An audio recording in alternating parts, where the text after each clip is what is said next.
अब बेटा स्टार्ट कर रहे हैं चैप्टर। आपको पता है हम ऑलरेडी स्टार्ट कर चुके हैं एलपीपी।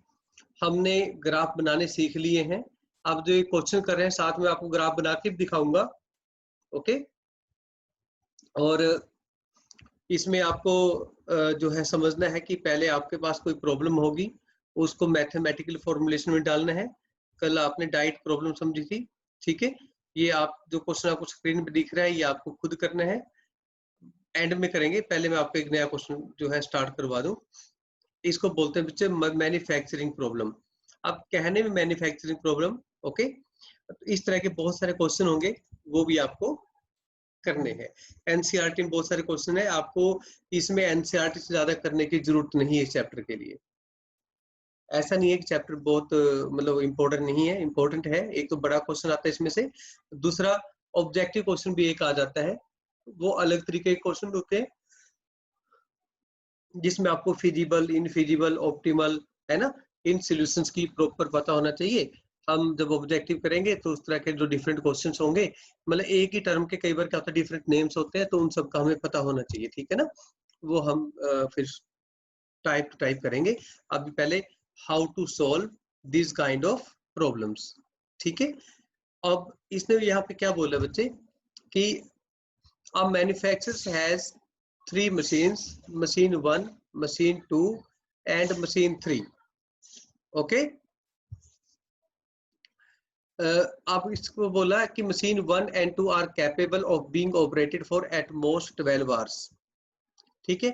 यहाँ पे ये बता रखा है कि किस मशीन की कितनी कैपेसिटी है, कितनी देर तक हम उसको ऑपरेट कर सकते हैं, ठीक। और जो मशीन 3 है, it must be operated for at least 5 hours. भी कुछ मशीन ऐसी होती है कि कम से कम 5 घंटे चलानी ही पड़ेगी, नहीं तो उसकी आउटपुट प्रॉपर नहीं आती है ना। तो अभी समझ, सी produces only 2 items M and N, each requiring the use of all the 3 machines, ठीक।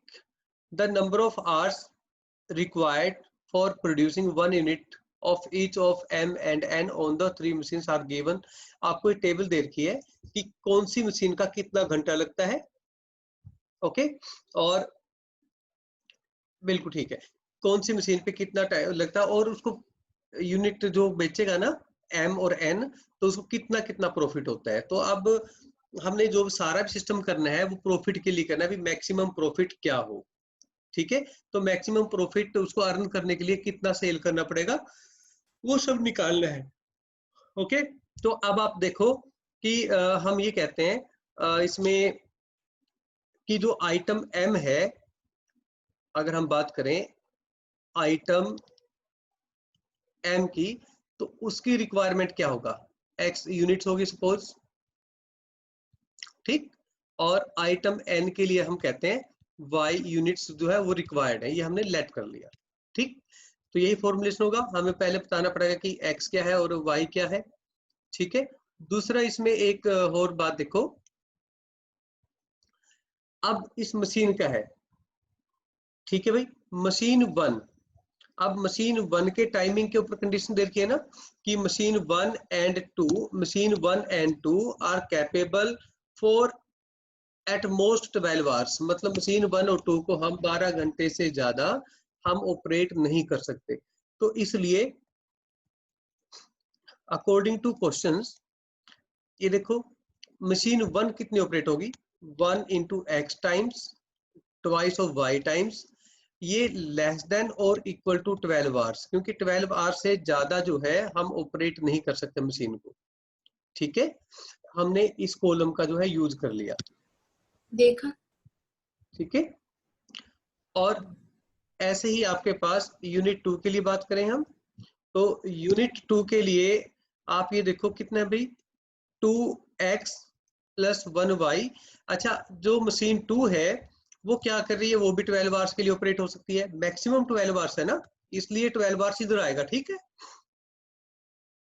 अगर हम मशीन 3 के लिए बात करेंगे तो क्या होगा, एट मोस्ट की बात हो रही है, तो ये बनेगा आपका 1x plus 1.25 is greater than और इक्वल टू 5 आवर्स। ये आपको बोला है कि इतने घंटे कम से कम चले, मतलब उससे ज्यादा चल सकती है, उससे कम नहीं होना चाहिए, ठीक। तो ये डेसिमल है बच्चों, तो डेसिमल को आप चाहो तो फ्रैक्शन में बदल के एलसीएम ले लो। जैसे इसको हम पहले तो कांस्टेंट पूरे कर दें कि कोई भी मशीन कोई भी जो आइटम है वो या तो बनेगी या नहीं बनेगी, मतलब या तो ग्रेटर देन 0 होगा या इक्वल टू 0 होगा, नेगेटिव हो नहीं सकता। तो ये बन गया आपके कांस्टेंट। अब आती है ऑब्जेक्टिव फंक्शन की बारी। तो ऑब्जेक्टिव फंक्शन क्या आपका प्रॉफिट है ना, तो वो प्रॉफिट के ऊपर होगा 600 over x unit and 400 over y unit. तो प्रॉफिट्स मस्ट बी मैक्सिमाइज, तो ये कंडीशन आपकी बन गई ऑब्जेक्टिव फंक्शन की, maximum z is equal to 600 plus x, sorry 600 x plus 400 y. अब आप क्या करना चाहोगे, अब आप इसको रीराइट करो, इक्वेशंस को रीराइटिंग है ना, रीराइट। तो हम ये लिखेंगे maximum z is equal to 600x plus 400y, और हम साथ में लिखेंगे सब्जेक्ट टू। सब्जेक्ट टू मतलब जो कंडीशंस है वो सब्जेक्ट टू, यानी कि जो x और y है वो इन कंडीशंस को फॉलो करे। x plus 2y less than equal to 12, x plus 2y less than equal to 12। दूसरी कंडीशन क्या है, 2x plus y, 2x plus y less than equal to 12। और जो तीसरी कंडीशन है वो क्या होगी, आप तीसरी कंडीशन को हम इसको एक बार क्या करते हैं सॉर्टिंग कर लेते हैं इसको प्रॉपर ना। ये देखो x प्लस 1.25 y, ये y भी था साथ में, 125 y इज इक्वल टू आप 5 सपोज कर लो। जब आप इसका डेसिमल हटाओगे तो ये 125 अपॉन में 100 इंटू में y इज इक्वल टू 5 बनेगा, ये बनेगा 4 और ये बनेगा 5। तो एलसीएम लेके आपका बनेगा 4x plus 5y is equal to 20। तो जो तीसरी कंडीशन है वो क्या बनेगी आपकी, तो मैं तीसरी कंडीशन को यहाँ लिख रहा हूँ अभी, इस वाली कंडीशन को, ये बना आपका 4x प्लस 5y और ये था ग्रेटर देन इक्वल टू 20। ठीक है, बात क्लियर हो गई। अब आप एक और सिस्टम इसमें देखो, अभी जो ग्राफ के ऊपर लिख दिया था मैं उसको साफ करो पहले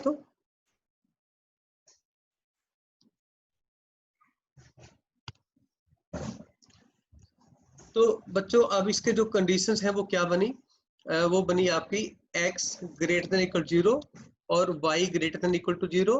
ठीक है, ये ग्राफ ऑलरेडी बना दिया, बट हम फिर भी वन बाय वन करके इन दोनों कंडीशन को चेक करते हैं और आपको मैं बता देता हूँ कि शेडिंग कैसे करनी है। अब देखो पहली इक्वेशन जो है आपकी वो है आपका पास x plus 2y is equal to 12 की।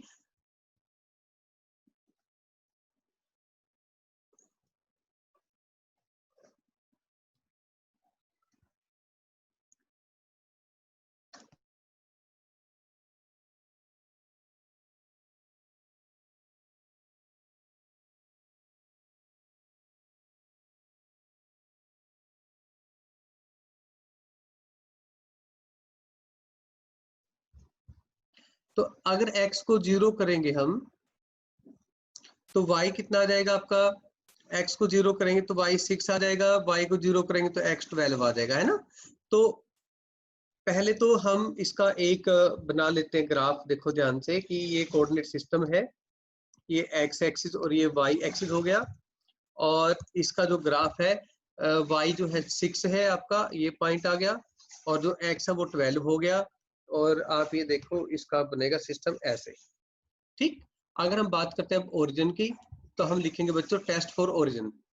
अगर मैं टेस्ट लिखता हूँ ओरिजिन के लिए, टेस्ट फॉर ओरिजिन, तो टेस्ट फॉर ओरिजिन के लिए क्या होगा, अब इसमें बेटा कौन सी इक्वेशन थी, x प्लस 2y था ना, तो ये था x प्लस 2y है ना, और लेस देन इक्वल टू 12। तो x को भी 0 किया, y को भी 0 किया, लेस देन इक्वल टू 12 आ गया, तो 0 लेस देन इक्वल टू 12 आ गया, तो ये ट्रू है ना, 0 लेस देन इक्वल टू 12 जो है वो क्या है, ट्रू। तो अगर ऐसा होगा तो एक खास बात ध्यान देनी है, तो हमें क्या करना है, shade towards origin, towards origin. अगर ये कंडीशन ट्रू होती है तो जो शेडिंग होती है वो टुवर्ड्स ओरिजिन होती है, ठीक है। तो आप इसको नीचे की तरफ शेड करो ऐसे, बात फॉलो करके, तो ये यूं शेड होएगा, ठीक। बट इसमें खास बात क्या थी कि x ग्रेटर देन 0 है और y भी ग्रेटर देन 0 है, तो फिर ये जो लाइन है ना, ये इससे नीचे का शेड नहीं होना चाहिए, तो हम क्या करेंगे, इससे नीचे का शेड नहीं करेंगे, ठीक है। तो शेडिंग जो है सिर्फ यहां तक होएगी, क्लियर। तो ये भी शेड नहीं हो सकता क्योंकि y एक्सिस से लेफ्ट में नहीं हो सकता, मतलब ये वाली सिर्फ इतनी ही शेडिंग होगी टूवर्ड्स ओरिजिन, क्योंकि ये जो पॉइंट है आपका ये ओरिजिन है, ओके। एक बार इसको दोबारा रिवाइज कर लो कि हमारी जो कंडीशन है वो बनी कैसे हैं, ठीक है। फिर हम जो सेकंड इक्वेशन है उसका ग्राफ बनाते हैं, फिर थर्ड का भी ग्राफ बनाते हैं। तो अब ये देखो बच्चों, बड़े ध्यान से सुनना आप। तो ये जो टेबल है इसको ही देखना दोबारा ध्यान से, ये जो टेबल है इसको देखिए। जो m आइटम है, सपोज उसके लिए हमने x यूनिट ले ली और n के लिए y ले ली, ठीक है। तो नंबर ऑफ आवर्स रिक्वायर्ड है ना ऑन मशीन 1, तो मशीन 1 का अगर हम m आइटम लेंगे ना, अगर हम m आइटम्स का निर्माण करते हैं, उनकी मैन्युफैक्चरिंग करते हैं, m आइटम्स की कितनी यूनिट मैन्युफैक्चर कर रहे हैं उसको हमने ले लिया x, और ऐसे ही n आइटम्स की जो हम मैन्युफैक्चरिंग कर रहे हैं वो कितनी यूनिट कर रहे हैं y। तो x यूनिट मशीन 1 का कितना टाइम लेंगी, जितनी यूनिट होगी उतनों को x1 से मल्टीप्लाई कर देंगे, ऐसे ही y को 2 से मल्टीप्लाई कर देंगे। तो मशीन 1 का टोटल टाइम कितना लगा, x यूनिट m की, ठीक है, और y यूनिट n की। तो ये टोटल टाइम है ना, ये जो टोटल टाइम कितना आया, ये आया आपके पास x प्लस में 2y। अब ये टोटल टाइम है फॉर मशीन 1। अब x plus 2y if it is total time for machine 1, तो वो अपना कितना मैक्सिमम कर सकती है, देखो उसने लिखा कि एट मोस्ट 12 आवर्स जा सकती है जो मशीन 1 है, एट मोस्ट मतलब ज्यादा से ज्यादा, यानी कि 12 घंटे से कम ही चलेगी, 12 घंटे से ज्यादा नहीं चल सकती मशीन।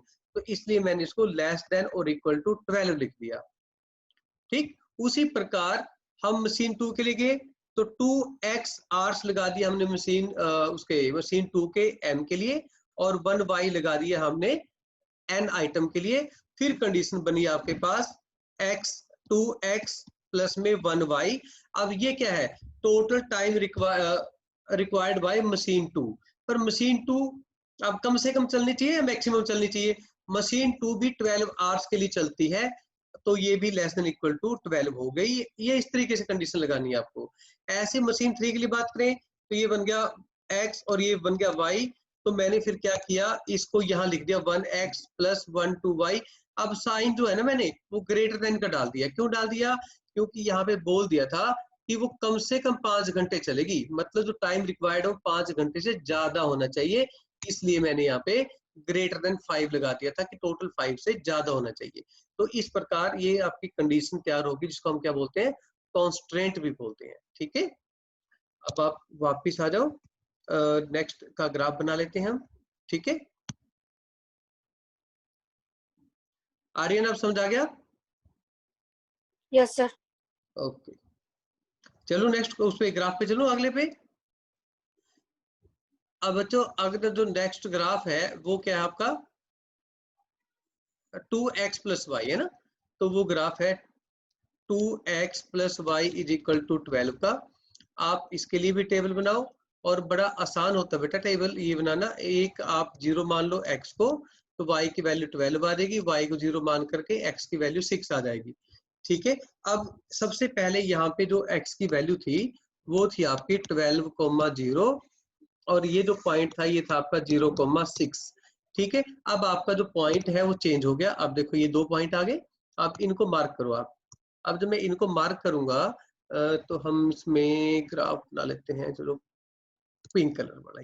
तो बेटा x एक्सिस पे 6,0 तो यहाँ कहीं पे होगा,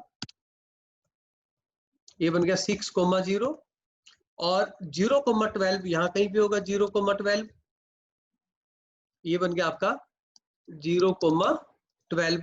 अब आप एक काम करें, इन दोनों पॉइंट को ज्वाइन करवा दो, ये कर दिया हमने ज्वाइन, ठीक है। अब ये जो इक्वेशन थी ये आपकी थी 2x प्लस में y लेस देन और इक्वल टू 12। तो जब आप टेस्ट फॉर ओरिजिन करोगे, ये देखो टेस्ट फॉर अगर हम ओरिजिन करेंगे बेटा तो क्या होगा, तो x को 0 और y को 0 करके 12 के लेस आ जाएगा, तो ये 0 लेस देन इक्वल टू 12 आ गया, तो ये भी ट्रू हो गया। अगर ऐसा है तो हम आर्यन कहाँ शेड करेंगे, अवे फ्रॉम ओरिजिन या towards origin? Towards origin. Very good. तो बच्चों इसको टूवर्ड्स ओरिजिन मतलब हम इसको पिंक कलर ऐसे ऐसे करेंगे हम। बट देखो मैंने एक्स एक्सिस से नीचे भी कुछ शेड नहीं किया और वाई एक्सिस के लेफ्ट में भी शेड नहीं किया। उसका कारण एक ही था कि आपके पास जो कंडीशन दे रखी है वो x ग्रेटर देन 0 और y greater then 0 which should be in first quadrant only. तो अब आप कॉमन पोर्शन देखो क्या है। अगर मैं इसके कॉमन पोर्शन की बात करूं तो कॉमन पोर्शन बच्चे सिर्फ ये वाला है, ठीक है। ये देखो सिर्फ ये कॉमन पोर्शन जो मैंने येलो ऐसे हाईलाइट वाला, ठीक है, बात समझाई। तो उसके ऊपर जो पोर्शन है वो आपका कॉमन नहीं है, मतलब ये जो वैल्यू आ रही है आपकी ये कॉमन नहीं है, ठीक है बच्चों। ये वाला बीच का ये हमने हटा दिया,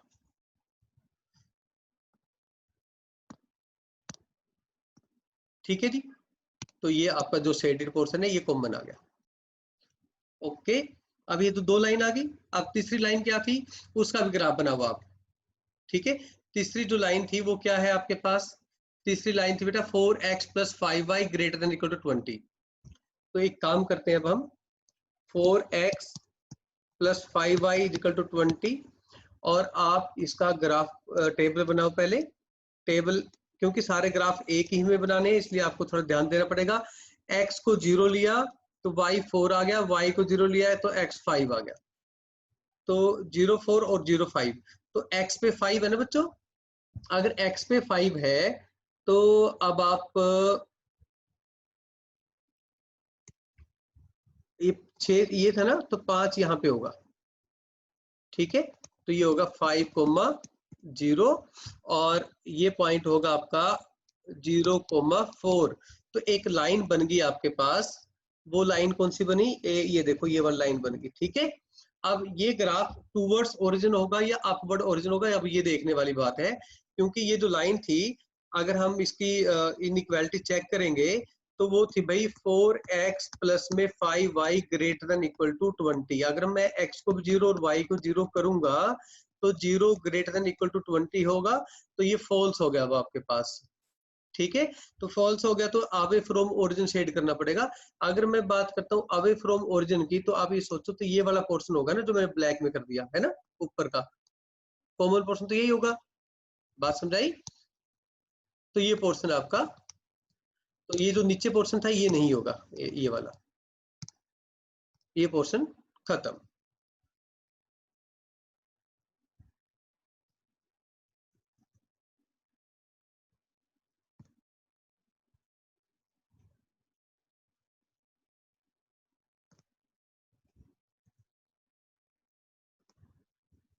ठीक, तो इसको हम दोबारा से इसको शेड कर देते हैं प्रॉपरली। ये देखिए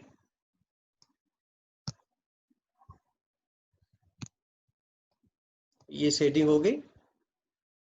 ग्राफ आपको प्रॉपर ग्राफ पे बनाना चाहिए ताकि कोई गलती ना हो, ठीक है। तो ये जो रीजन है जो मैंने आपका बना दिया ये इस ग्राफ में देखो प्रॉपर शो किया हुआ है ना। ये ग्राफ थोड़ा आप चाहें तो बड़ा कर सकते हैं, ये देखिए, ठीक है। अब ये हमने ग्राफ बना दिया बच्चों। अब ग्राफ बना दिया, अब प्रॉब्लम ये कि भाई पॉइंट ऑफ इंटरसेक्शन कौन कौन से होंगे और कैसे निकालेंगे हम, ठीक है। तो अब आपके पास पॉइंट ऑफ इंटरसेक्शन देखो, एक तो ये पॉइंट हो गया, एक तो ये पॉइंट हो गया, एक ये पॉइंट हो गया, एक ये पॉइंट हो गया, एक ये पॉइंट होगा और ये पॉइंट होगा। अब हमारे पास हो गए 5 पॉइंट, 5 पॉइंट्स, और ये 5 के 5 पॉइंट जो होंगे वो कॉर्नर पॉइंट होंगे, उनके अलावा हमें कोई पॉइंट नहीं लेना, क्योंकि जो भी मैक्सिमा और मिनिमा है वो आपका कॉर्नर पॉइंट पे ही एग्जिस्ट करता है। There is no maxima minima over the region, है ना, इन साइड वाले पोर्शन पे नहीं होगा, तो कॉर्नर पॉइंट पे ही होगा, ठीक है। तो अब ये देखो अगर हम इनका नाम लें तो जैसे आप मेन ग्राफ में चलो जो हमने ऑलरेडी बना रखा है, तो ये जो पॉइंट देखो नाम दे दिए बेटे इसके, ए बी, ठीक है, एक सी डी और ई। अब देखो पॉइंट ए पॉइंट बी, तो ये point A point B point E और पॉइंट डी, ये तो पॉइंट है एक्स एक्सिस पे और वाई एक्सिस पे जिनकी वैल्यू हम डायरेक्टली निकाल सकते हैं। एक पॉइंट रह गया आपके पास सी। जो पॉइंट सी है, it is the intersection of two straight lines. अगर हम इनकी बात करते हैं, it is the intersection of two straight line. कौन कौन सी स्ट्रेट लाइन थी वो? एक्स प्लस 2y और 2x plus y both equal to 12 थे ना, x plus 2y is equal to 12। और आपके पास दूसरा क्या था भाई? 2x plus y is equal to 12। तो आपको c कैलकुलेट करना है। आपको क्या कैलकुलेट करना है? c। तो अगर हम लिखें टू फाइंड c, तो हम बेटा x प्लस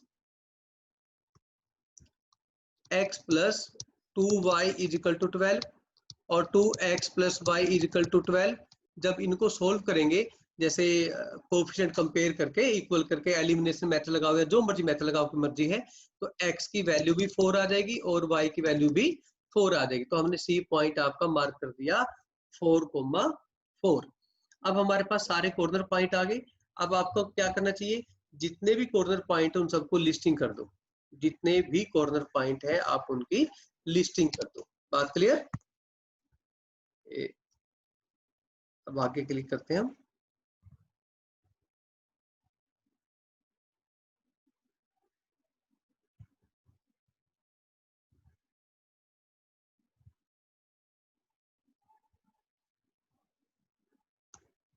अब ये ग्राफ मैंने दोबारा बना दिया बच्चों, है ना, सारे पॉइंट लिस्टिंग है ना इसमें। तो एक काम करते हैं, अब पॉइंट ए जो है उसको मार्क करो आप, पॉइंट ए को। तो पॉइंट ए के जो कोऑर्डिनेट हैं वो क्या है? पॉइंट ए के कोऑर्डिनेट थे 5,0। पॉइंट जो बी है उसके कोऑर्डिनेट क्या थे आपके पास? 6,0। फिर आप पॉइंट सी की बात करो, सी के थे आपके 4,4। ऐसे ही आपके पास डी पॉइंट है, डी पॉइंट के थे आपके पास 0,6 और एक पॉइंट था आपके पास ई। तो ई के जो कोऑर्डिनेट थे वो थे 0,4। अब आप क्या करोगे? आपके पास जो z फंक्शन था ना, ऑब्जेक्टिव फंक्शन z, तो z क्या था आपके पास? 600x plus 400y। यही था या कुछ और था भाई? देखो एक बार, ऑब्जेक्टिव फंक्शन आपका क्या था? ये देखो 600x प्लस 400y। तो अब आपने क्या करना है, जो हमारा एक्चुअल प्रोसेस अब क्या ये स्टार्ट होता है कि ये जो ऑब्जेक्टिव फंक्शन है ना मैक्सिमाइज वाला, इसको जो मैक्सिमाइज करना है, इसमें जितने भी कॉर्नर पॉइंट आए, इन सारे कॉर्नर पॉइंट को 1 बाय 1 करके पुट कर देंगे हम। जितने भी कॉर्नर पॉइंट आए उनको हम 1 बाय 1 करके जेड में पुट करते जाएंगे। जिस पॉइंट के ऊपर मैक्सिमम वैल्यू आई वो हम कंसीडर कर लेंगे। तो अब पॉइंट ए की बात अगर हम करते हैं, तो जेड की वैल्यू क्या आई बेटा इसमें? जेड की वैल्यू आई आपकी 600 इंटू में 5 प्लस में 0, तो ये बना आपका 3000। तो पॉइंट बी पे देखो आप, पॉइंट बी पे आया जेड की वैल्यू 600 इंटू 6 प्लस में 0 इज इक्वल टू 3600। तो ये तो पक्की बात है कि ए और बी में से तो बी ज्यादा बेटर है ना। तो अब आगे भी कंपेयर करते हैं। अब हम अब सी की वैल्यू पे देखो, जेड की वैल्यू क्या आएगी? वो आएगी बेटा 600 इंटू में 4, फिर आपके पास 400 इंटू 4, ठीक। ये बनेगा आपका 2400 प्लस 1600, ये बन जाएगा आपका 4000, ठीक है। तो जेड में इसकी और ज्यादा वैल्यू आ गई।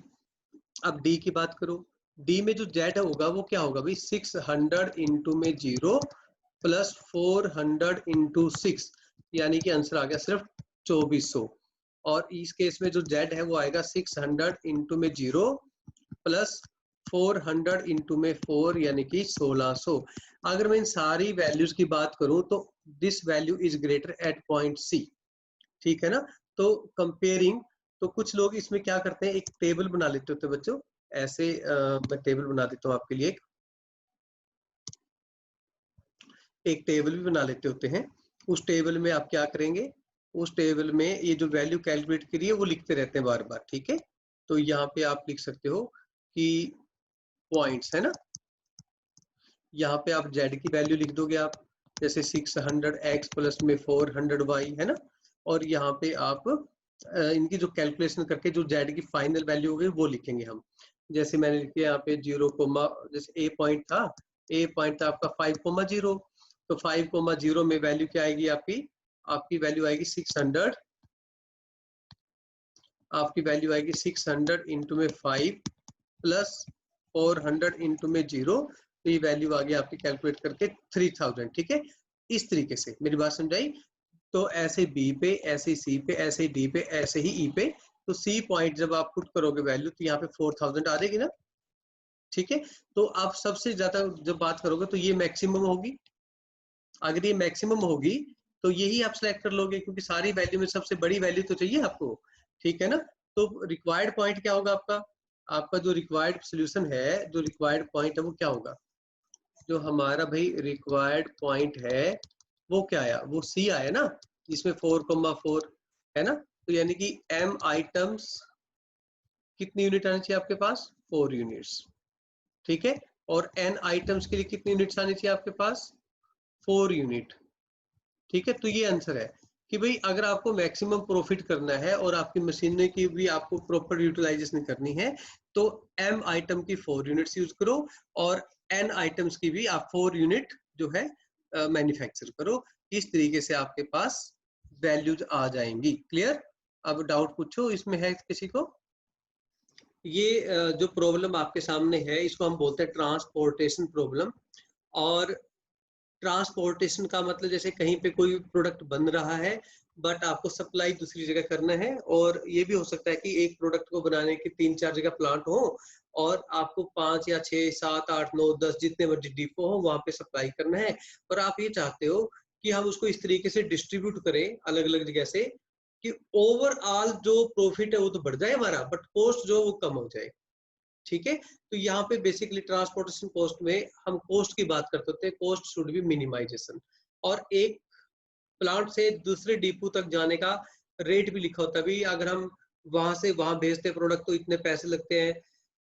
ठीक है, तो ये थोड़ी थोड़ी बातें हमें सीखनी है, बड़ा आसान है, मुश्किल नहीं है, टॉपिक बहुत आसान है। और समझो ध्यान से, पहले स्टेटमेंट पढ़ो, आप खुद भी पढ़ो एक बार साथ साथ में। इसलिए लिखा there are 2 factories located, one at place P and at place Q, मतलब 2 फैक्ट्री है बच्चों। एक देखो मैं लिख रहा हूँ यहाँ पे, ये फैक्ट्री पी है और यहाँ पे फैक्ट्री क्यू है। ठीक, ये जरूरी नहीं है कि मैं गोल बना रहा हूँ तो आपको भी गोल ऐसे ही बनाना है, आप इसको कुछ भी पॉइंट भी लिख सकते हो, स्क्वायर भी बना सकते हो, रेक्टेंगल भी बना सकते हो, कोई दिक्कत नहीं है। ठीक है, गोल इसलिए बना रहा हूँ मैं क्योंकि मुझे इसके अंदर कुछ फिगर लिखनी पड़ सकती है, तो रेक्टेंगुलर में भी लिख सकते हैं। ठीक है, हैप्चुल हो गया मैं इसको लिखने का।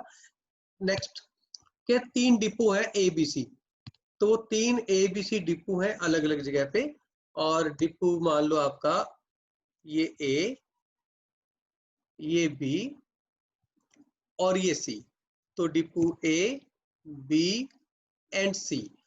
अब इन्होंने क्या बोला है कि भाई जो वीकली रिक्वायरमेंट है आपकी सभी डिपोज की वो 5, 5 एंड 4 है। मतलब आप ये देखो, आपको डिपो ए को 5 यूनिट की जरूरत होती है, जैसे 5 ट्रक्स जो होंगे आपके पास है ना, ऐसे ही बी की भी 5 ट्रक्स की होगी, ऐसे सी की आपके 4 ट्रक्स की होगी। ठीक है, बट पी की जो प्रोडक्शन है वो 8 यूनिट है, तो पी तो सबको सप्लाई नहीं कर सकता भाई, वो या तो ए को और थोड़ा सा बी को कर देगा, बाकी फिर क्यू से ले लेंगे। बट यही कॉस्ट चेक करनी है कि ऐसा तो नहीं है कि हम पी को पहले भेज दें और हमारी कॉस्ट बढ़ जाए, क्यू से हम बाद में लें तब हमारी कॉस्ट जो है थोड़ी रिड्यूस हो। हम मिक्स करेंगे कि थोड़ा पी से ले लिया, थोड़ा क्यू से ले लिया, इस तरीके से। तो अब क्यू की यूनिट कितनी है, 6। तो अब बात ये हो रही है कि हम कौन से प्लांट से कहां पे और कितनी आइटम भेजें। ठीक है, तो अब आप ये देखो कि मान लो आपने प्लांट पी से ए तक एक्स आइटम भेज दी, ए लो हमने एक्स आइटम भेज दी। अब एक्स 0 भी हो सकता है और 5 भी हो सकता है ना, एक्स 0 भी हो सकता है और 5 भी हो सकता है, वो डिपेंड करता है पी से कितना भेजेंगे। जितना पी से भेज दिया है ना, और जो बाकी जरूरत पड़ेगी वो क्यू से भेजेंगे। तो फिर आपने क्यू से भेजा जो रिक्वायर्ड है। देखो ए को तो रिक्वायरमेंट थी 5 की, बट एक्स जो है हमने पी से ले लिया। अगर एक्स 0 होगा तो हम क्यू से 5 यूनिट भेज देंगे ए तक, तो हम क्यू से कितना भेज देंगे, 5 यूनिट भेज देंगे, है ना, क्योंकि पी से तो हमने कुछ लिया ही नहीं। बात फॉलो कर गए। उसी प्रकार अब बच्चों मान लो हमने पी से बी तक वाई यूनिट भेज दी, ठीक है, तो फिर अब क्या हुआ कि क्यू से हमने बी तक भेजना है जो बचा हुआ है। अब क्या बचा हुआ है भाई, 5 माइनस वाई, ठीक है, 5 माइनस वाई। तो हमने बी की रिक्वायरमेंट भी पूरी कर दी। मान लो हमने पी से 3 यूनिट भेज दिए, तो फिर क्यू से कितने यूनिट भेजेंगे, 2 यूनिट भेज देंगे, ठीक है ना। अब आप क्या करेंगे, अब आप पी से भेजेंगे सी तक। क्या भेजेंगे आप कि पहले टोटल तो था 8 यूनिट, बट एक्स हमने दे दिया पी को, वाई दे दिया क्यू को, जो बचा वो सी को भेज देंगे, जो बचा वो सी को भेज देंगे। बट हो सकता है सी की रिक्वायरमेंट पूरी ना होती हो, तो फिर जो कुछ बचेगा क्यू के पास वो हम सी पे भेज देंगे। या फिर यूं कह लो कि 4 सी की रिक्वायरमेंट माइनस जो पी ने भेज दिया,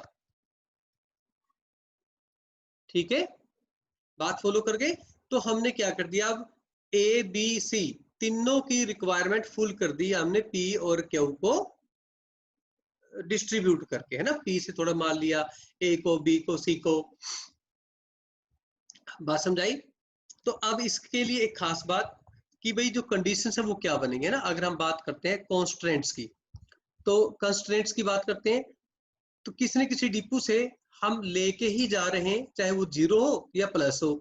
हम डिपो उसको कंपनी या फैक्ट्री को तो वापस नहीं दे रहे ना कुछ भी, यानी कि एक्स वाई ये सब वैल्यू जो होंगी वो ग्रेटर देन और इक्वल टू 0 होंगी, ठीक। अब रही बात कोस्टिंग की। अब किसकी बात रही, कोस्टिंग की। अब पी से ए तक जाने के लिए, अब देखो पी से ए तक जाने के लिए खर्चा आता है 160 रुपया, तो पी टू ए तक जाने के लिए आपका खर्चा आता है 160। तो बेटा इसको हम जो एक्सपेंस है, कलर चेंज कर देते हैं ताकि दिक्कत ना आए आपको। ये 160 है ना, पी से ए तक जाने का, और पी से बी तक जाने का खर्चा वो 100 है, देखो दिख रहा है आपको। फिर पी से सी तक जाने का खर्चा वो 150 है। ऐसे ही क्यू से ए तक जाने का खर्चा 100, क्यू से बी तक जाने का खर्चा 120, क्यू से सी तक जाने का खर्चा 100, ठीक है। तो पहले तो अब कॉस्ट की बात करते हैं हम, इसको बोलते हैं ऑब्जेक्टिव फंक्शन, ठीक है। तो आपका बनेगा भाई ऑब्जेक्टिव फंक्शन जेड, क्योंकि कॉस्ट है ना, इसको मिनिमाइज करना है। तो ये क्या आएगा, 160 इंटू एक्स। अगर हम पी से एक्स यूनिट ए तक भेजते हैं, फिर आपके पास आएगा plus 100 into y plus 150 into 8 minus x minus में वाई। फिर आएगा आपके पास plus 100 into 5 minus x plus 120 into 5 minus में वाई प्लस इसके बाद आपके पास आएगा 100 इंटू, ये आपके पास जब हम इसका एलसीएम करेंगे आपके पास x प्लस वाई माइनस में 4 आ जाएगा जब आप इसको सिंप्लीफाई करोगे, तो आपके पास x प्लस वाई और माइनस में 4 आ जाएगा, ठीक है जी। तो अब इसको आप सिंप्लीफाई कर सकते हो, ठीक है। तो ये जो वैल्यू बनेगी आपकी, इसको पूरा सिंप्लीफाई कर दो 160x। चलो आप अपनी कॉपी पे सिंप्लीफाई करो, तब तक मैं कंडीशन लिख देता हूँ दूसरे वाली, और यहाँ पे हम बाद में ऑब्जेक्टिव फंक्शन लिख देंगे। एक बच्चा करो सिंप्लीफाई आप में से और मुझे बताना जेड क्या आया। अब हम लिखते हैं सब्जेक्ट टू द कॉन्स्टेंट्स, है ना, सब्जेक्ट टू द कंडीशंस। तो वो कंडीशन देखो कौन सी होंगी। आप इस ग्राफ के अंदर ये जो हमने चार्ट बनाया है, इसमें ये देखो जितनी भी वैल्यू, चाहे वो P से ABC तक गई हो या Q से ABC तक गई हो, उन सब को आप ग्रेटर देन और इक्वल टू 0 लिख देंगे। तो अब बच्चों इसमें पहले तो था x ग्रेटर देन इक्वल 0, उसके नीचे था y ग्रेटर देन इक्वल 0, फिर P से C था ना 8 माइनस एक्स माइनस वाई, वो भी ग्रेटर देन इक्वल 0। फिर बच्चों आपके पास Q से A तक था 5 minus x greater than equal to 0। फिर उसके बाद था आपके पास 5 minus y greater than equal to 0। ठीक है, फिर आपके पास लास्ट में था x plus y minus 4 greater than equal 0। ये सारी कंडीशंस आ गई आपके पास। ठीक है, have anybody calculated z?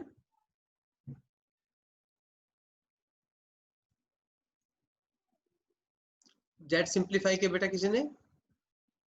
Sir 1650 आएगा शायद। शायद का कोई स्पेस नहीं है यहाँ पे, कंफर्म करो। Sir 10x minus 70y plus 100 नहीं 1900 बताओ दोबारा बोलो। 10x माइनस 70y 70 प्लस, हाँ जी सर, प्लस 1900। ऐसे, ठीक है हाँ जी भाई। दूसरे स्टूडेंट चेक करो सही है गलत है। यही आ रहा है सर। ओके जी, तो बेटा अब इसको अगर हम दोबारा से लिखते हैं इस कंडीशन को, अब वही बात ना, री राइटिंग है ना, री राइटिंग। तो अगर हम अब इसको री राइट करें, कंडीशन बनाए बच्चों, ये बनेगा री राइट। सबसे पहले क्या बनाएंगे हम? ऑब्जेक्टिव फंक्शन, यानी कि मिनिमम z क्या था, x minus 10x minus 70y plus 1900 रुपया, और इसमें आएगा आगे सब्जेक्ट टू द कंडीशंस।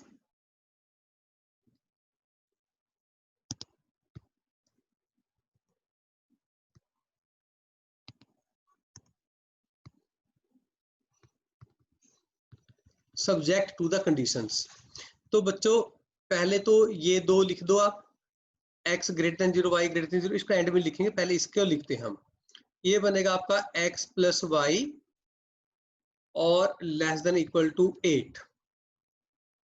ठीक है, ये जो वैल्यू है आपकी x less than equal to 5, ऐसे ही y less than equal to 5, फिर आपके पास आएगा x plus y greater than equal to 4, और जो x ग्रेटर देन 0 और y ग्रेटर देन 0 तो है ही है ना, ये तो फिर है ही कंडीशन। तो ये आपके पास आ गई mathematical formation of the problem, आपने मैथमेटिकली फॉर्मुलेट कर दिया। अब हम इसका अगर ग्राफ बनाएं एक बार, तो ग्राफ बना के देख लेते हैं बच्चों। अब ये x प्लस वाई है ना, जैसे x plus y is equal to 8। मैं ग्राफ देखो बना रहा हूँ, ध्यान देना आप बच्चों। तो x को 0 y को 0 करेंगे हम, तो आपका पॉइंट आ जाएगा 8,0 एंड 0,8। ये बन गया आपका 0,8। अब बात है शेडिंग की, है ना। अगर मैं इसको लेस देन करके चलता तो 0 plus 0 less than equal to 8, मतलब ये ट्रू रह जाता है ना। तो इसका मतलब ये डाउनवर्ड जो है शेड होएगा, ठीक है, ऐसे डाउनवर्ड तक। मेरी बात समझाई?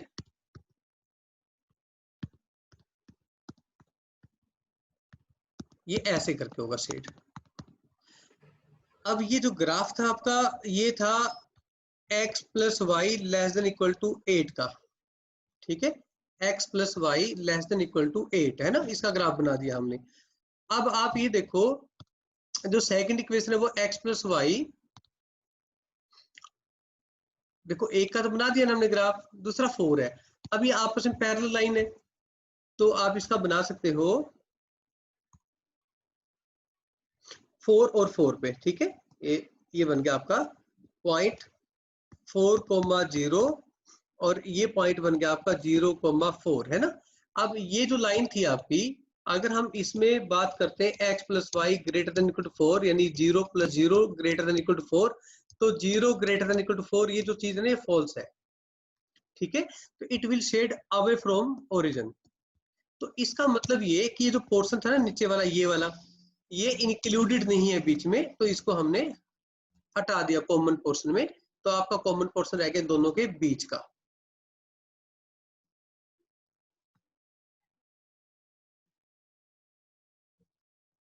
ओके,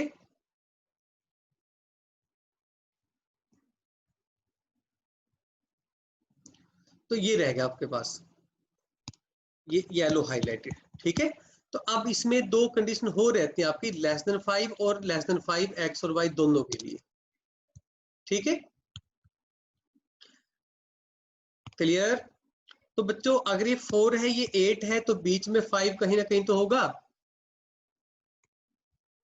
तो ये 4 5 6 7 है ना, तो यहाँ पे कहीं पे आपका 5 हो गया, तो x इज इक्वल टू 5। तो ये तो वर्टिकल लाइन आ जाएगी ऐसे, अगर हम बात करेंगे तो ये कोई वर्टिकल लाइन आ जाएगी बच्चों। ये लिखना नहीं भाई किसी ने भी। तो यहाँ पे आ गया आपके पास x इक्वल टू 5, यानी कि जो पॉइंट होगा आपका ये 5,0 होगा। तो फिर ये पॉइंट क्या होगा? ठीक है, ये पॉइंट पहले हम 1 बाय 1 करके पॉइंट निकालते रहते हैं और उनकी नेमिंग भी कर देते हैं। नेमिंग मैं कर रहा हूँ थोड़ा ये ग्रे कलर से। ये पॉइंट आपका पास A, ये पॉइंट B, ठीक है, आपके पास ये पॉइंट C, ये पॉइंट D। अब ये जो पॉइंट है ग्रीन और आपका जो पिंक कलर है उनके इंटरसेक्शन है ना, तो इसमें x तो 5 है बच्चों। अगर x 5 है, आप इसमें x की वैल्यू 5 पुट करो, y कितना आ जाएगा? 3 आएगा। ठीक, ऐसे ही आप दूसरी लाइन की ग्राफ बनाओ, क्या बोलते हैं इसमें, y5 वाले का है ना। तो y5 का करें हम, तो उसका जो ग्राफ है वो क्या बनेगा? y5 का ग्राफ बनेगा एक कुछ ऐसा। ठीक है, ये हमें चेक करना पड़ेगा कि इसको कहाँ ग्राफ को कट करेगा ये। अगर y5 होगा तो x3 होगा, तो x3 आपका 4 से पहले, यानी कि यहाँ कहीं पे ग्राफ होगा बच्चों। ये थोड़ा ग्राफ पेपर पे बना के तो ज्यादा बढ़िया बनेगा, तो ये ऐसे बनेगा। ठीक है, तो ये जो पॉइंट आपका y5 है, तो 0,5 आ गया, तो ये D, ये पॉइंट होगा आपका E पॉइंट, ये पॉइंट होगा F, ये पॉइंट होगा G। ठीक है, E पॉइंट भी पता है आपको, F पॉइंट पता है, G पता है, E नहीं पता। तो E पॉइंट क्या है?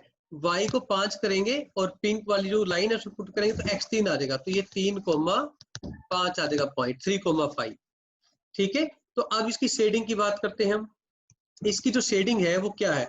x लेस देन 5 था तो ये इस तरफ का शेडिंग होगी। ठीक है, y लेस देन 5 है तो नीचे की तरफ की शेडिंग होगी, यानी कि ये वाला शेड होगा आपका। ठीक, ये जो पॉइंट है, ये कॉर्नर पॉइंट आगे जो मैंने आप पिंक कलर से कर दिए टोटल, ये वाले।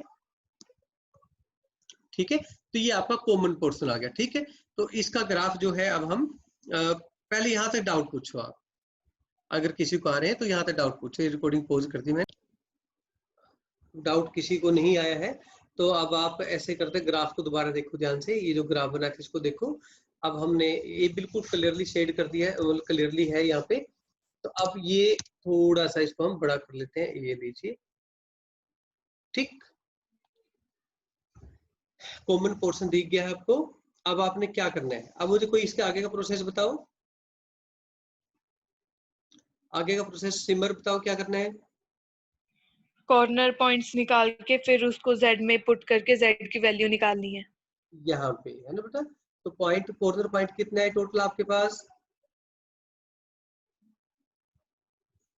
6। बिल्कुल, तो ये जो 6 पॉइंट हैं उनके नाम इस ग्राफ, ये जो मेन ग्राफ है इसमें कुछ और दे रखे, हमने कुछ और दे रखे नाम, तो आपकी मर्जी है ना। तो हम इसी ग्राफ को यूज कर लेते हैं जो ऑलरेडी बना हुआ है, एक ये वाला। इसको हम शेड करते हैं अलग से, मतलब इसका यूज करते हैं। और नेक्स्ट पेज पे आप देखिए,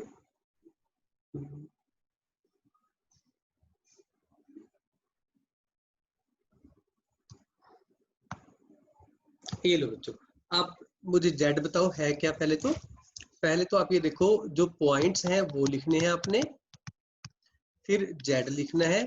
जेड था 10x माइनस 70y प्लस में 1900।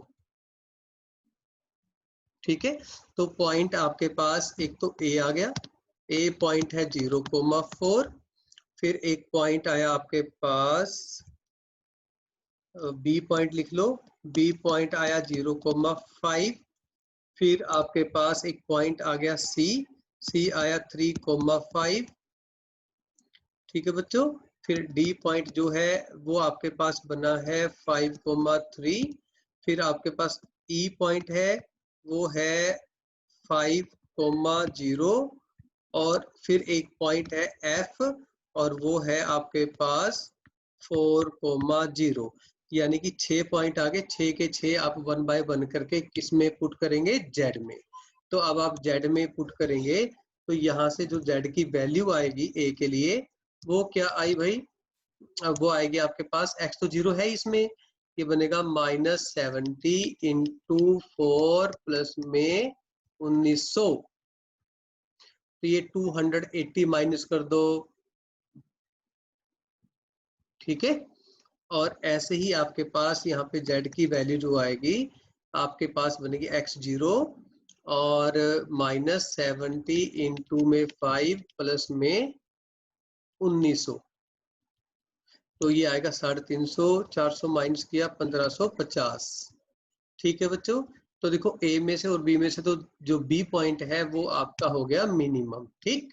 फिर आप सी पॉइंट के बारे में बात करो तो सी पॉइंट जो है जेड वो क्या बनेगा, वो होगा 10 इंटू 3 माइनस 70 इंटू में 5 प्लस में 1900 इज इक्वल टू 1580। ओके।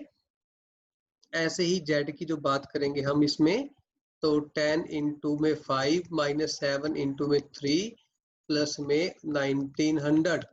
तो आपके पास जो वैल्यू बनी है वो क्या रहेगी, वो देखो आप, ये बनेगा 50 माइनस 210 प्लस 1900। आप एक काम करो, पहले 200 माइनस किया 1700, 1690,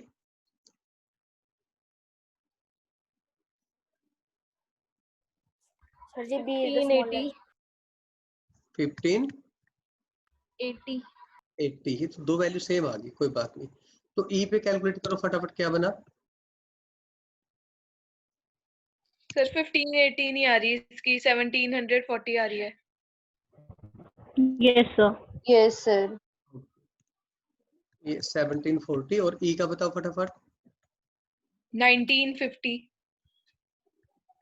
और एफ का बताओ। 1940 40, ठीक है। तो अब आपको बच्चों चाहिए मिनिमम वैल्यू। अब ये देखो मिनिमम वैल्यू किस पे है, आपकी बी पॉइंट पे है ना, सही बात है। ये सिर्फ छोटी वैल्यू है कोई, ठीक। तो आपकी जो रिक्वायरमेंट है, आप ये देखो कि x क्या होना चाहिए, 0 होना चाहिए, ठीक है भाई। और जो y है आपका वो 5 होना चाहिए, ठीक है। तो इससे ये पता लगा x0 मतलब हम कंपनी P से A तक कुछ नहीं भेजेंगे भाई, 0 यूनिट भेजेंगे हम। तो 5 यूनिट आप कंपनी Q से A तक भेजेंगे, ठीक है। तो इस तरीके से आपने इस पे वर्कआउट करना है। तो किसी को डाउट है तो फिर पूछ सकता है बच्चा। इस क्वेश्चन के बारे में बात करते हैं, बड़ा इंपॉर्टेंट क्वेश्चन है ये जो भी आज क्वेश्चन करवाए बहुत ज्यादा इंपॉर्टेंट है बच्चों। अब इस स्टेटमेंट में ये बोला है कि an aeroplane can carry a maximum of 200 passenger. Okay, यहाँ पे दो तरीके की टिकटें हैं बच्चों, एक एग्जीक्यूटिव क्लास और एक इकोनॉमी क्लास, यानी कि जहाज में दो कंपार्टमेंट्स बना रखी हैं। आप ऐसे बात करो, इसमें ये आपके पास बैठने की जगह थी उसमें जहाज में, और एक थी आपके पास एग्जीक्यूटिव क्लास और एक थी इकोनॉमिक क्लास, ठीक है। तो अब इसने यहाँ पे ये बात की है कि अब प्रॉफिट,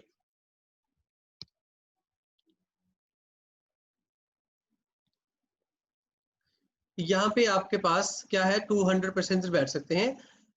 एग्जीक्यूटिव क्लास में सपोज सीट्स x हैं और इकोनॉमिक क्लास में y हैं। तो अब हम ये लिखते हैं नंबर ऑफ सीट्स, है ना, let number of seats in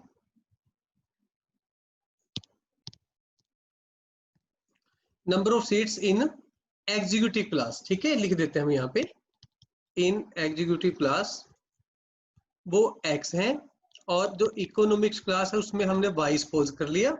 तो अब अकॉर्डिंग टू क्वेश्चन आपको ये बोला है कि भी प्लेन में मैक्सिमम 200 पैसेंजर आ सकते हैं। तो कंडीशन ये बनी कि x प्लस वाई दोनों ही सीट मिला के एग्जीक्यूटिव की भी और इकोनॉमिक्स की 200 से ज्यादा नहीं आ सकती, तो ये लेस देन इक्वल टू 200 होगा। ठीक, अब बात प्रॉफिट की है, तो जो z है वो क्या रहेगा, वो आ गया 1000 on executive class and 600 on economic class. ये आपका प्रॉफिट है, इट शुड बी मैक्सिमाइज। अब आगे क्या बात बोली इसने, ठीक है, तो नेक्स्ट इसमें जो बोला गया वो क्या बोला गया, वो कहा भाई एयरलाइंस 20 सीट्स रिजर्व करती है एटलीस्ट, ठीक है ना, किसके लिए, एग्जीक्यूटिव क्लास के लिए। तो जो एग्जीक्यूटिव क्लास है यानी कि जो x है एटलीस्ट 20 सीट है ना, तो ग्रेटर देन इक्वल टू 20 रहेगा। फिर इसने बोला बट जो पैसेंजर है वो क्या करते हैं, वो कहते हैं कि एटलीस्ट 4 टाइम्स इकोनॉमिक्स क्लास में प्रेफर करते हैं देन एग्जीक्यूटिव क्लास। अब मेरी बात समझाई, कह रहे जो y है ना economics class it should be greater than 4x, okay, तो ये इसने बोल दिया। तो अब कह रहे कि how many tickets of each type must be sold in order to get maximize profit. तो x greater than equal to 0 और y greater than equal to 0 जो है ये तो कंडीशन लगानी ही लगानी है, क्योंकि सीट माइनस में तो हो नहीं सकती भाई, है ना, सही बात है, तो वो या तो होगी या नहीं होगी। तो ये आपके पास कंडीशंस बन गई और ये फंक्शन बना है। अब इसके लिए क्या करेंगे, आप इसको मैथमेटिकल फॉर्मुलेशन डालेंगे। तो आप इसको जैसे z है तो लिख दो सब्जेक्ट टू कंडीशंस। कौन कौन सी कंडीशन आई आपके पास, सर x प्लस वाई, हाँ जी बेटा, सर x प्लस वाई तो इक्वल टू 200 होगा ना, मैक्सिमम 200 है ना, लेस कैसे हो सकता है, वो सीट्स तो मतलब उतनी होंगी ना टोटल। नहीं नहीं उसने बोला मैक्सिमम 200 बैठ सकते हैं मैक्सिमम, उसने ये नहीं बोला कि अच्छा ठीक है सर, ओके सर। तो x plus y less than equal to 200 होगा, x greater than equal to 20।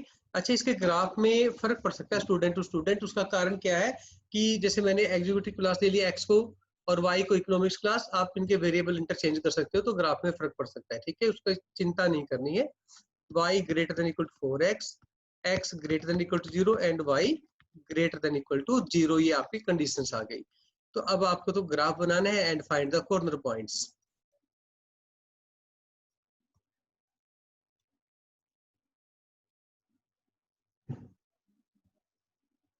तो x plus y less than equal to 200, ये आपके पास 200 था, नोट 20।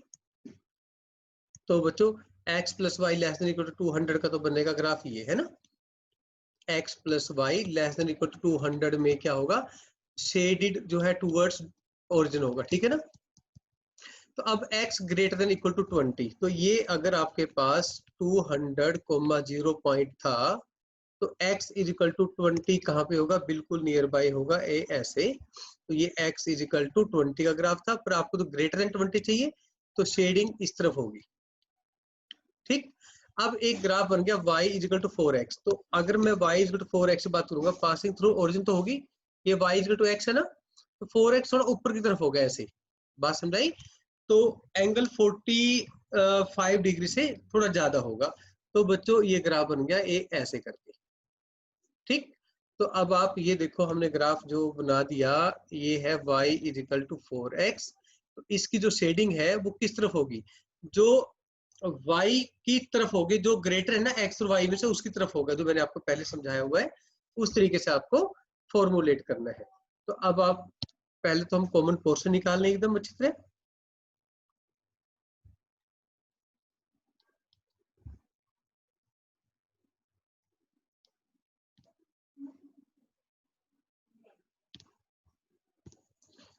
तो आपका जो शेडिंग है वो, ठीक है, ये शेडिंग आ गई। तो अब आपके कॉर्नर पॉइंट कौन कौन से हो गए, 1 2 और 3। देखो ये तो x इजिकल टू 20 था, तो यहाँ पे x 20 है तो y कितना होगा 80 होगा। वो कैसे लगा पता, अब ये जो लाइन है ठीक है ना, इसमें आप x की वैल्यू 20 पुट कर दो, y 80 आ जाएगा।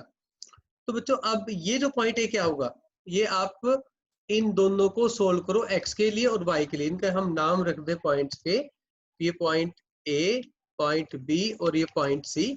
तो अगर मैं 4 पॉइंट्स B की बात करता हूं तो आपने y इजिकल टू 4x और x plus y is equal to 200 को सोल्व करना है। तो x प्लस में 4x इजिकल टू 200 और 5x equal to 200, x is equal to 40। तो x 40 होगा तो y कितना होगा 160।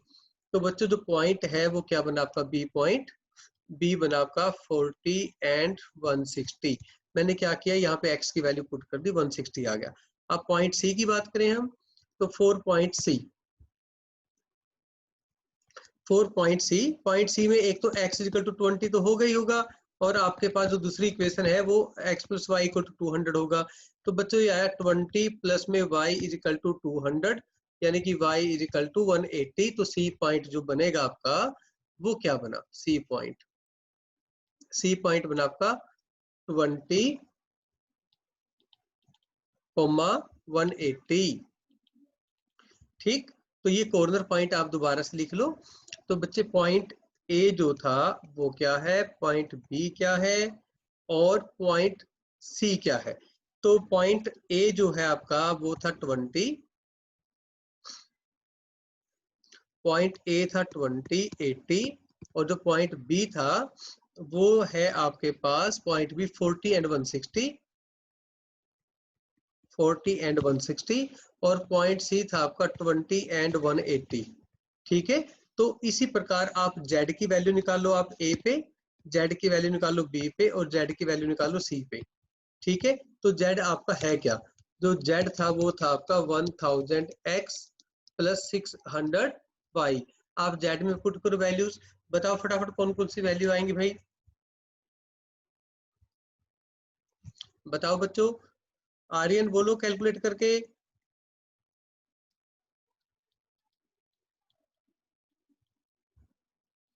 बोलो बच्चे कितना आएगा, 68,000 68,000 सर फर्स्ट का। ओके बच्चे ओके, बस मुझे बताते जाओ, मैं लिखता जाऊंगा अभी, 1 मिनट रुको। बोलो फटाफट सारे 1 बाय 1 करके ए की वैल्यू बोलो, कौन बोलेगा जी, 1 लाख आप वैसे बोलो फिगर्स में। 68,000 फर्स्ट का। फर्स्ट का 68,000 सही है भाई। Yes sir. हाँ जी सर। नेक्स्ट बोलो,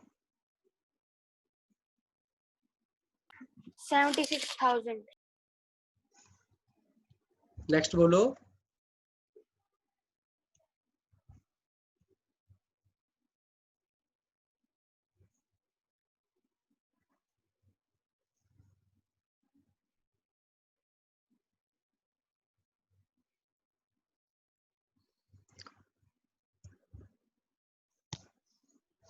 सर सेकंड का 1360।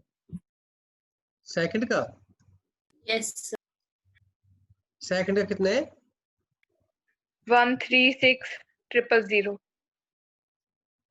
ओके, और सी का बोलो, थर्ड का सर 680, मतलब मैंने वो जीरो 10 100 से डिवाइड कर दिया 680 का मतलब सर, मैंने वो 100 से डिवाइड कर दिया इक्वेशन को।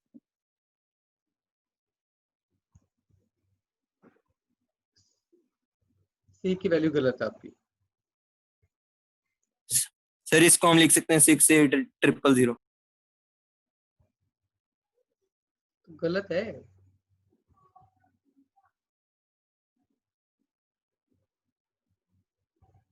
ये सर वैल्यू 1,28,000।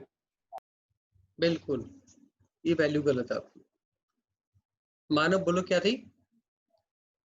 1,28,000। ठीक है। अब आपको प्रॉफिट देख लो मैक्सिमम कहाँ पे हो रहा है, आप उसकी वैल्यू यूज कर सकते हो। ठीक है, तो मेरे ख्याल से बी पॉइंट पे ओके, ठीक है बच्चों।